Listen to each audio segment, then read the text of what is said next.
Bonsoir la famille. Je suis très en colère ce soir. Très en colère parce que j'ai le sentiment que les événements de 2009 se répètent en Guyane, où vous avez un peuple qui, face à la vie chère, face aux difficultés du quotidien, eh bien n'en peut plus et le manifeste de la façon la plus virulente, diront certains, en tout cas la plus claire et la plus déterminée. Et comme en 2009, lors des grèves générales en Guadeloupe à partir du 20 janvier et du 5 février pour la Martinique, eh bien, les médias nationaux français ne disent rien, ne rendent pas compte de ce qui se passe.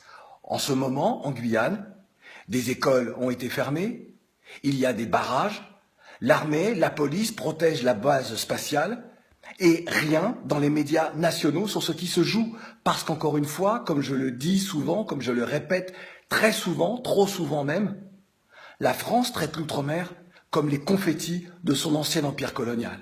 Et donc il n'y a pas la même considération. D'ailleurs, regardez, l'incarnation de la France ne se fait que par l'Hexagone et la Corse.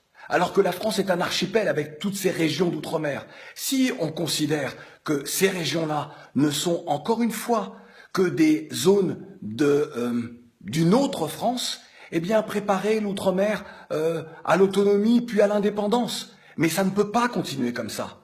Et puis les disparités, les inégalités de traitement qu'il y a entre l'Hexagone et l'outre-mer ne peuvent plus perdurer. C'est pour cela d'ailleurs qu'au CREFOM, nous nous sommes battus pour cette loi d'égalité réelle.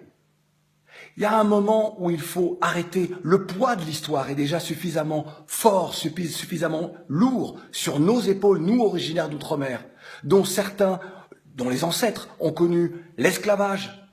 Puis, au moment de l'abolition de l'esclavage, la politique coloniale, avec toute son injustice, toute sa violence, et puis une forme de néocolonialisme, la départementalisation de 1946 n'a changé finalement que très peu de choses en ce qui concerne les inégalités de traitement et en ce qui concerne la relégation dont nous subissons encore aujourd'hui les affres par une politique française, qu'elle soit de droite comme de gauche,